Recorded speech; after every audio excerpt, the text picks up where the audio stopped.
So let's just talk a little bit about what it means to resonate. So what happens is somebody has a sentence, I want happiness. And they write out on the board, I want happiness. And they come up and they give you this word want. And you put it here, or you can hold it, or you can put it anywhere you want to put it. And you just feel what that word means, or what it feels like, or what comes into your head. I feel confused. That's all I can say. And strangers can do it for you in this group session. Or a facilitator can do it for you if you want to do a one-on-one session. Most people who've never tried anything like it are able to resonate deeply and powerfully. So the first time I resonated, I actually missed the instruction portion of it before I was chosen to resonate in the group. And I remember having that moment, maybe almost stage fright, but I thought, oh, I missed the instructions, so I don't know what I'm doing. And I realized really quickly, within seconds, literally, that it didn't matter that I didn't know what I was supposed to do, because you're just sort of dropping into the subconscious field. When someone's taking a picture of me, I have a hard time smiling or, whatever. But when I'm resonating, it's definitely from within. I'm taking cues from within about how I'm feeling. It takes a while to trust oneself and getting in touch with the feelings or thoughts and simply reporting without getting too caught up in things that are happening around in the session. What you do discover is, I'm not a person who cries very much, and yet I'm weeping. But this level of rage that I'm feeling isn't quite my kind of rage. And then when you report it to the facilitator and the subject confirms that's my rage, you start to believe it. But I never felt like I'm losing myself, or I never felt out of control. I do feel very animated on the inside, and I really enjoy pushing the boundaries of how much I can feel and how much I can be and how much I can resonate even, how intuitive I can be internally, how expressive I can be.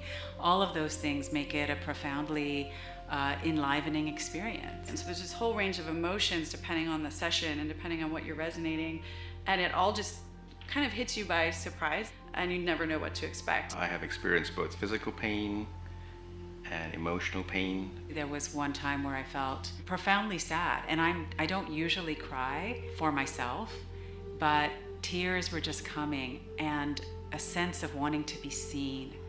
Each person is different. It's like the instruments in an orchestra. The bass, deep and powerful, sometimes going to grief and dark, dark places. The piccolo, going to joy, going to all these aspects of yourself. I think one of my earliest experiences of, wow, this is real, was when I was resonating for somebody, and I forget what the word was, but I was literally thinking about doing ballet, and I was skipping, and I had all this young, girly enthusiasm, and which feels totally different from how I would ever be in my world.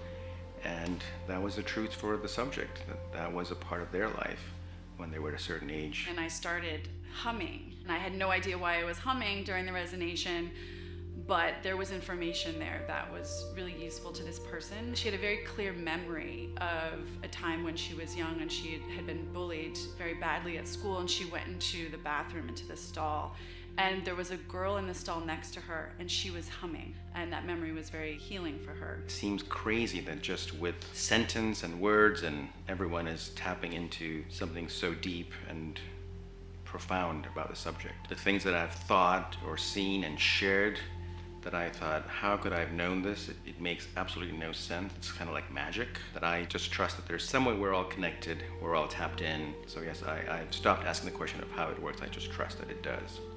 We've lived our lives in such a way that we've never really conceived of the idea that when we're sitting next to somebody, we're actually picking up a kind of radio waves of what's going on with them. But of course, we're thinking in a way that's Newtonian. We're thinking molecularly. And while people can talk about quantum mechanics, if someone tells you they know about quantum mechanics, they're lying, because none of us really understand it, except we are energy.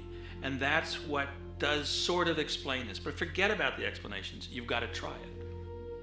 I've noticed changes in my own life, and the excitement that I have about this work comes not only from being the subject, but even resonating. It's definitely a huge part of the process for me. Generally, there is a high that comes from having completed a session and being part of this connection with the other parts, the other fellow resonators. You get to share someone else's grief, someone else's joy, someone else's fears, someone else's dreams, totally independent from you, and in some way it helps build your identity. Even as you have this exhilarating feeling of going, oh my God, I'm suddenly experiencing someone else's life. I think that we have a lot to offer each other in a field of people who are very intentionally and consciously choosing to tap in to that vibration in the room, and the vibration of the people around them, or the vibration of a word or even a post-it note. A lot of shifts can happen. It's hard to break it into one moment. It's all beautiful.